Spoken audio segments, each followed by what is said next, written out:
Hello, everyone. This is Dorie Clark, and we are here with our weekly Newsweek interview show, Better. And our guest this week is Cassie Holmes. She is the author of the new book, Happier Hour, which is a super fun title. And we're going to be talking about the perennial and popular topic of how to be happier. So let's dig in and figure out some strategies so that we can improve your life today. Cassie Holmes, great to have you. Awesome. It's so fun to be here. It's a treat. Thank you. That's great. And for those of you tuning in from around the world, please type into the chat box and let us know who you are and where you are dialing in from. I am dialing in from today, Chapel Hill, North Carolina, thus the lion dog.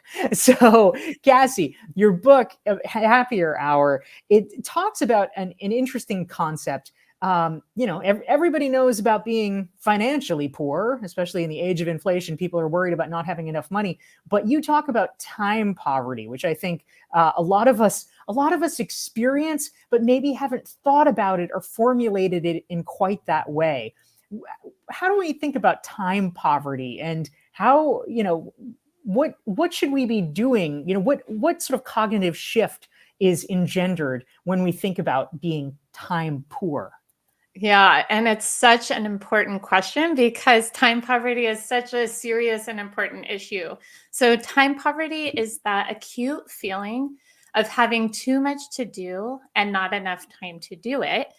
And it is prevalent. So we conducted a national poll that showed that nearly half of Americans feel time poor, though moms tend to feel more time poor than dads. And though working parents tend to feel particularly impoverished, all types of people lack for time. So you see folks without kids, even folks who aren't working, who feel like they're suffering from a hectic pace of life with too much to do and not enough time to do. And then it's not just us Americans. Time poverty is reported all over the world.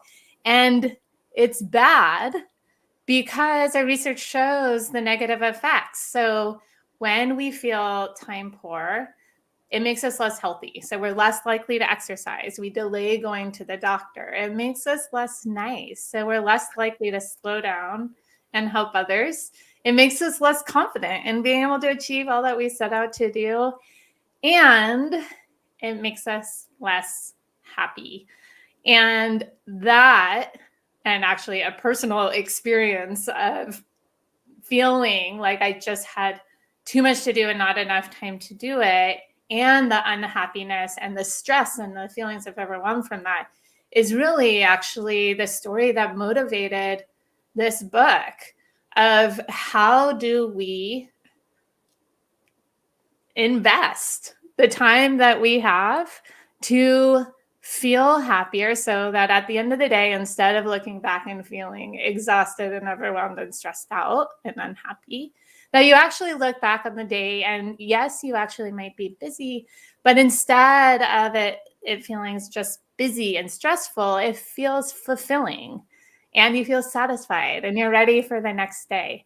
And so that is what I look to address in Happier Hour based off of my research, as well as those of colleagues in the field, to figure out how do we invest the hours that we have. A super important question. We're here with Cassie Holmes. She's a professor at UCLA. She's the author of the new book. It's called Happier Hour. We're talking about how we can be happier. And if you are enjoying this conversation, if you want your friends and colleagues to be happier, which let's hope you do, hit the like and share button so that your friends can benefit from this conversation as well. And I want to say hi to some of the great friends who are tuning in to join us this week from around the world. We have a LinkedIn friend from California. Zulima is here again from Mexico. Adisak is here. Doreen's in Ohio. Iwana is here from Switzerland. Diana from South Carolina. Leon's near me in Raleigh. Eileen's in Canada. Ludovic is in France. We've got a LinkedIn friend from Denver. We have Lorena from Mexico. Minerva from Mexico. Good showing, Mexico. I like it. Mullins in Hamburg. Gurav is in India. Kate is in State College, Pennsylvania. And Sepida is from London. We love having all of you guys here. Sarav is in India and Jeremy's in Worcester. Thanks for joining us. And please type your questions about how to be happier into the chat box, and Cassie Holmes will help tackle them. Now, Cassie, a question that I have, one of the things that I thought was most fascinating about your book I think we can get it intuitively. People are busy. We're racing around. We know that there's lots of people who don't have enough time, or at least feel like they don't. The part that I thought was super interesting is that you are indicating that there's actually problems on both ends of the spectrum, that too much free time can actually be extremely deleterious. Can you talk about this and your contention that there's sort of a sweet spot about the amount of free time that people should be having? Yeah, and that's super important. And it's a great question because, as I just talked about, that feeling of being time poor, and I can absolutely relate, is one of the solutions. You're like, okay, if you are sort of trying to keep up with the pressures at work, maybe you're a parent trying to be a good parent, trying to be a good partner, trying to be a good friend, and then the never ending pile of chores. In those states, it's very likely that you're like, okay, the solution is clear. I should quit my job and then I'd have a whole lot more time and then I'd be happier, right? But before I decided I was going to quit my job in this sort of state of feeling like I didn't have enough time, I'm like, okay, this is an empirical question. Are people who have a whole lot more time happier? And so with Hal Hirschfield and Marissa Sharif, some of my favorite collaborators, we look to test what is the relationship between the amount of discretionary time people have and their happiness and their satisfaction in life. And among our studies, in one of the studies, we analyzed data from the American Time Use Survey, which calculated for tens of thousands of working as well as non-working Americans how they spent the hours of a regular day. And from that, we calculated how much time they spent on discretionary activities. So relaxing, watching TV, there's some sort of more active leisure like playing sports, going and watching sports, hanging out with family and friends. So we calculated, and what we found, the results were surprising. So the results showed a inverted U shape, so an arc or a rainbow. So on the one hand, yes, those with too few hours of discretionary time in the day were unhappy. That's what we know. That's what I know. That's what we've talked about so far. But on the other hand, there's also this dip in happiness. So in this data set, those with more than approximately 5 hours of discretionary time were also unhappy. And digging into this, what it seems is that we are driven to be productive. We are averse to being idle. And so when we spend entire days with nothing to show for how we spent the hours of the days, it makes us feel unproductive. And that undermines our sense of purpose and lessens our satisfaction. So we become dissatisfied from that. And I think that's really important to recognize, is that there is such thing as having too much discretionary time. Now, I will also note that if that discretionary time, because oftentimes people who don't work or who are retirees are like, well, does that mean that I'm necessarily going to be unhappy because I have all this discretionary time? And the answer is no. The answer is, if you actually spend your discretionary, at least some of your discretionary hours, in ways that feel worthwhile. And by worthwhile, ways that you personally identify as feeling productive and worthwhile. Social connection is something that feels impactful. Retirees who do volunteer work, actually, you see that they're more satisfied than those who don't. Also within our data, even those who spent their discretionary hours on investing in hobbies that were personally enriching, then you actually didn't see this drop.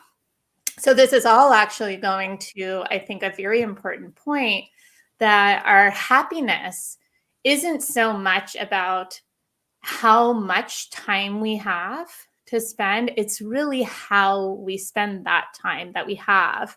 And that is within Happier Hour. There's exercises that I lead folks to walk through to identify for yourself, what are those ways of spending that do feel worthwhile? Also, what are those ways of spending that are a waste, so that you can allocate your time to maximize the worthwhile ways of spending, minimize the waste, and from that, feel happier. God willing, yeah, we're working towards it. This is Dorie Clark. We're here with Newsweek's weekly interview show, Better. Our guest this week is Cassie Holmes. You can check her out, learn more about her work. It's CassieMHolmes.com. The new book is called Happier Hour, and we're talking about strategies to be happier. Please feel free to type your questions for Cassie into the chat box. And as you're doing that, we want to say hi to our amazing friends and loyal viewers from around the world. Patrice is in Santa Ana. Ryan is in Massachusetts. Anthony's in Virginia. We've got Alicia from Berkeley. We've got Sueli from Florida. Salisu is joining us again from Niger. Shauna's in Calgary. Cheryl is in Nebraska. Richard's in the UK. Preeti is joining us. Susan is bringing us the coals from Newcastle. Khalid is here. Chie from Ohio. We've got Mohammed in Kurdistan. That's great. We've got Abul Fatai from New York City. We love having all of you. Syed from Pakistan and Harry from Sweden. Hello, everybody. And we're thrilled that you are here. Now, Cassie, an important question here. We all know that there are some activities that we just have to do, right? We gotta do our taxes. We've gotta, answer all the emails, all the things that are kind of a drag.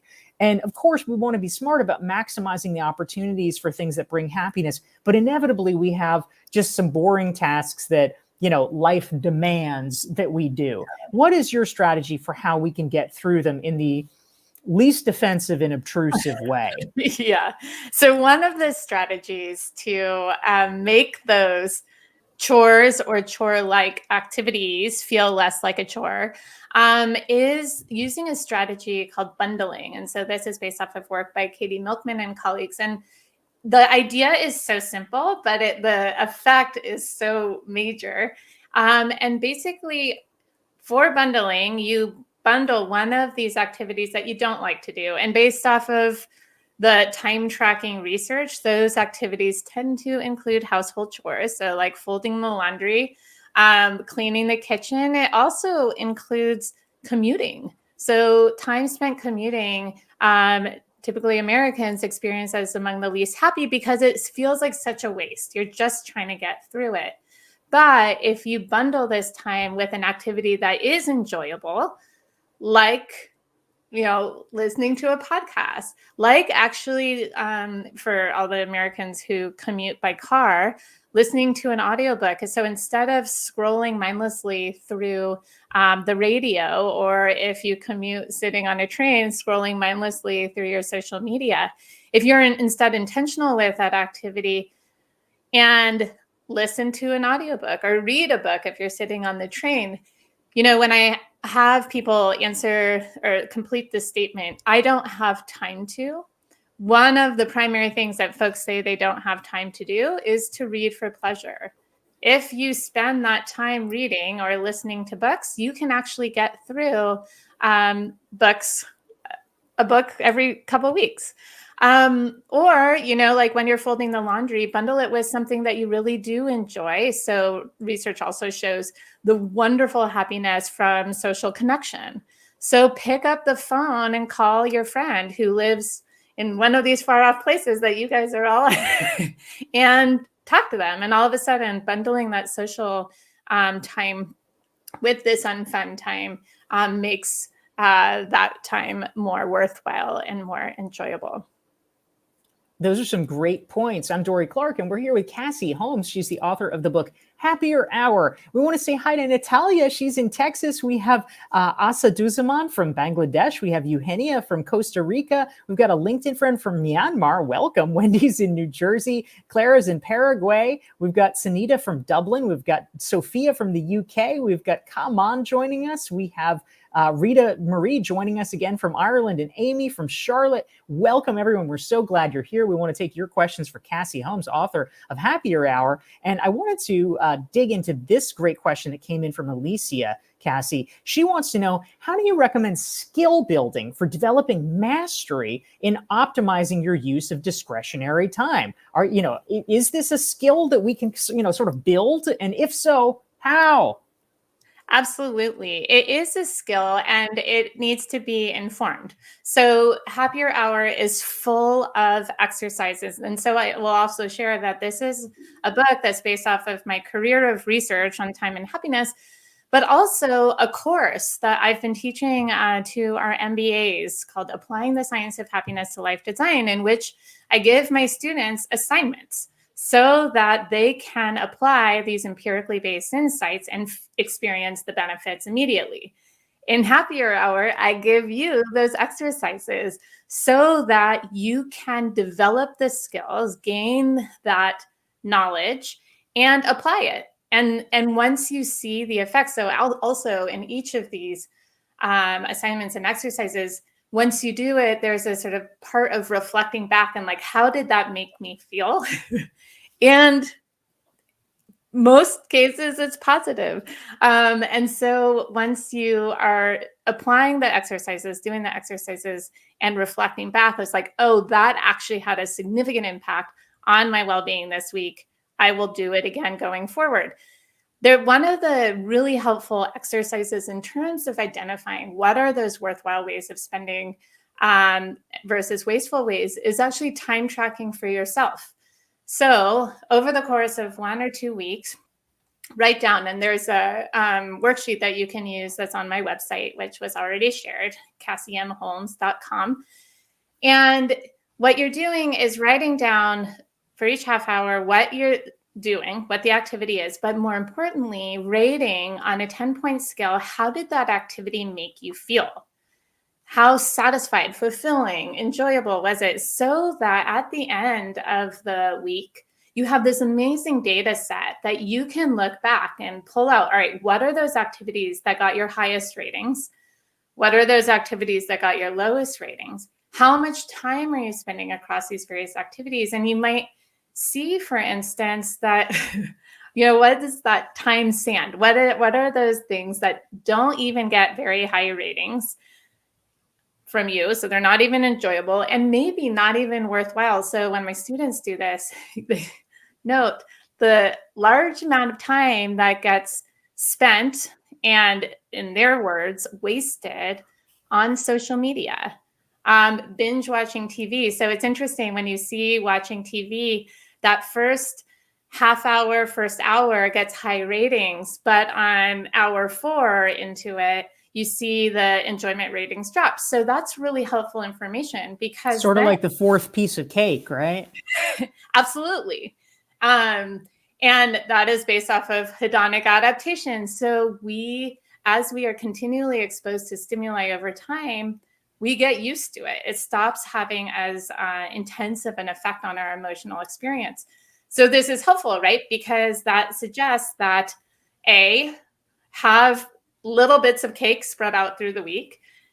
B, for TV watching, have an hour that you're going to watch and then spread that out in the week. And for social media is recognizing the impact of that on your emotional experience. And so you can assess, is this really worth my time? And if not, then you can reallocate that time to other activities that are more fulfilling and worthwhile. Yeah, love that. We're here with Cassie Holmes. She's the author of the new book, Happier Hour. I'm Dorie Clark. This is Newsweek's weekly interview show, Better. And I want to double click on your recommendation, Cassie, about time tracking. This is something that I have done numerous times myself and always learn a lot from it. If you are watching this and you Google Dorie Clark and time tracking, you'll see a couple of articles that I've written about that experience and lessons that I derived from it. We have some great comments coming in from folks. I love this. Marie says, I used to use my commuting time to organize my day and to-do list. It was almost like visualizing my day. It was time so well spent. I build that time at my desk every morning to build my productivity. So that's a great tip, Marie. Thanks for sharing that. And for all of you, please feel free to type your own time management and happiness tips into the chat box. We want to see them and learn from them so we can all learn from each other.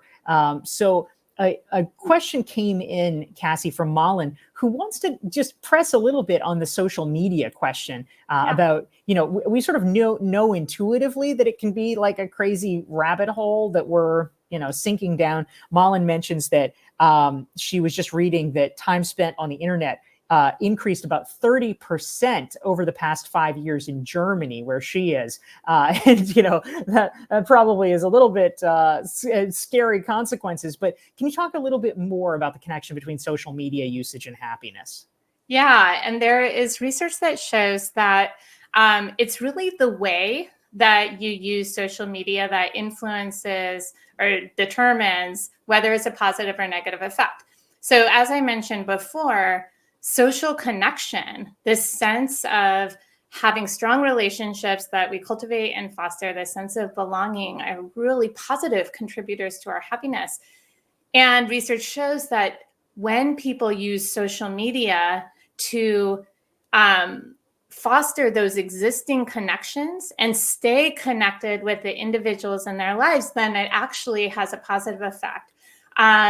However, most people use social media passively, and passive usage of social media has a negative effect. And you can understand why. So when you are constantly watching other people's lives, what you are getting is just a sort of not representative sampling of other people's lives. It's the sort of happiest moments, most interesting moments where they are posting. And so all you're doing is constantly seeing sort of all that you could and should be doing, and it increases a sense of FOMO. It also increases a sense of loneliness. So it has that counter effect on our feelings of social connection. It makes us feel lonely because so often when we are looking on our phones, then it's pulling us out, like we're sitting on the couch, or even if we're sitting across the table from someone, it's pulling us out of that experience and the opportunity for real connection. So the research shows that greater time spent passively on social media is associated with less happiness and increased feelings of loneliness, which is that contributor to unhappiness. And then also from the time perspective, that's where the time tracking comes into play. It maybe isn't so bad if you're getting sort of middling ratings, you're giving, because this is your time that you've spent on an activity that fills a lot of your time. That might be fine, but when you feel like you don't have the time to do these activities that are truly fulfilling, if you forfeit, like, oh, I don't have time to meet up with my sister for dinner because I'm so busy, but you're spending a dozen hours that week on social media, that's where you see another issue come into play.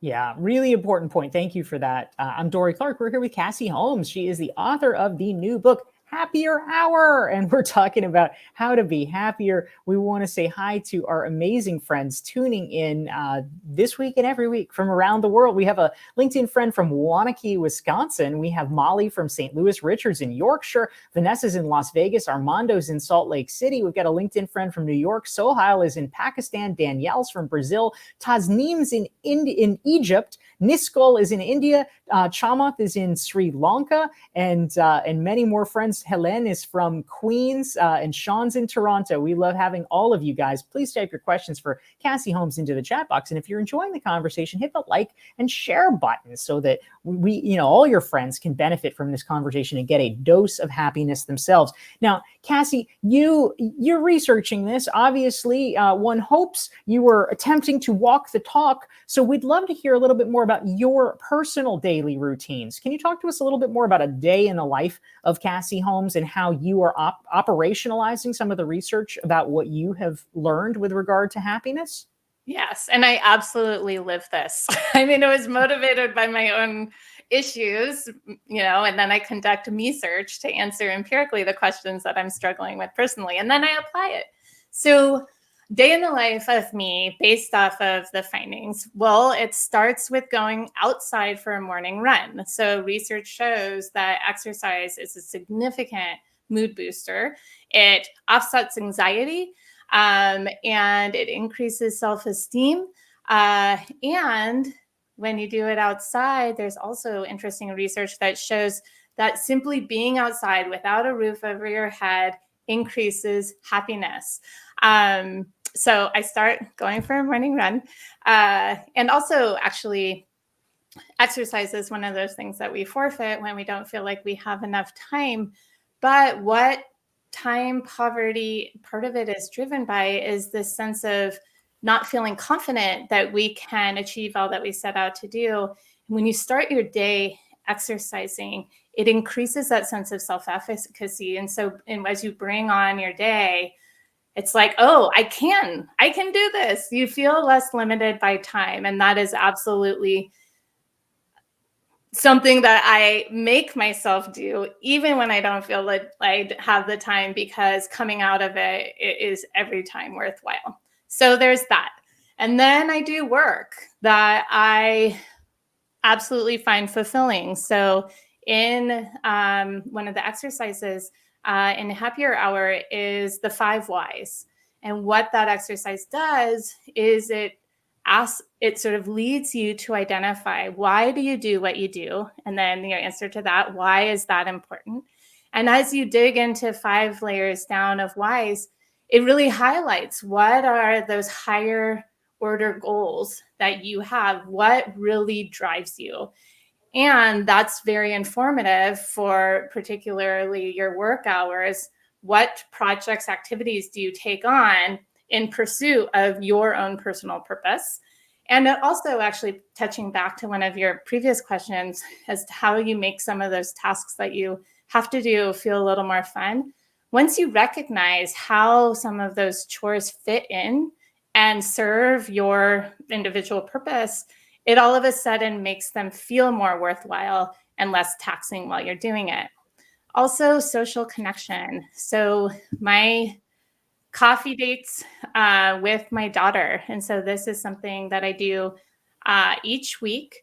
And it is 30 minutes. So my daughter is 7 years old. It started when she was 3. And we will go to the coffee shop, and it is just time for she and me to be together. Phone goes away, no distractions. That to-do list that runs through the back of my head gets quieted. And so this is 30 minutes that I love and absolutely bring me great joy. And then you even see the effects of it carry outside of that 30 minutes. I have that whole week of anticipating it, and we sort of look forward to it and then reflecting back on it, which picks up on something that I mentioned before, that is not so much about how much time you have or even how much time you spend on particular activities. It's really also how you engage in those activities when you're spending them. So, I mean, I could go on forever about all the ways that I live this stuff. And basically, unintentionally, when I wrote a Happier Hour, there's a lot of me in there, because what I realized is that the data feels much more resonant and relevant when you pull in the personal stories. And so I'm like, well, I do this, and this is how it works. My students do this. This is how it works. And so, yeah, in Happier Hour, you'll hear even more.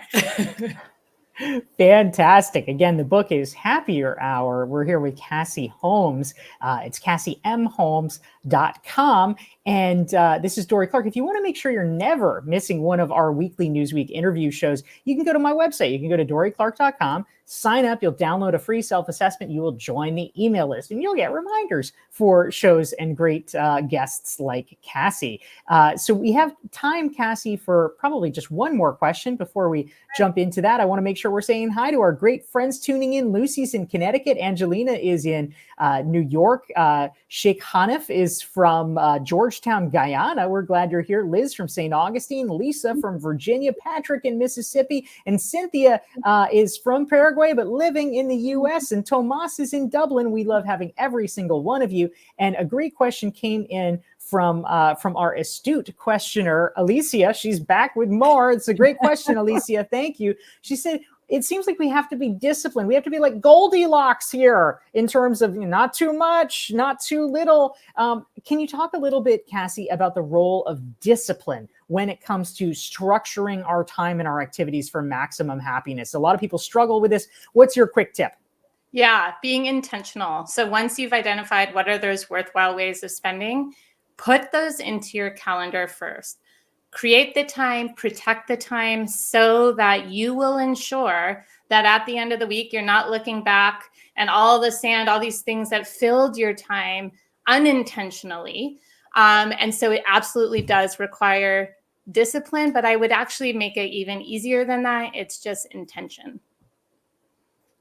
Amazing. Yes, we all have to be focused in order to be able to tap into the happiness that we all deserve. Thank you, Cassie Holmes, for joining us again. Learn more about Cassie and her work. Go to CassieMHolmes.com. Her new book, you can get it now, is called Happier Hour. And this is Dorie Clark with our weekly Newsweek interview show. We'll be here next Thursday. It's every Thursday, noon Eastern, 9 Pacific, 5 o'clock in London. Thank you, everyone, for tuning in. And a special thank you to Cassie. We're so glad you joined us. Well, thanks for having me. This was fun. Thank you, everyone, and see you next week.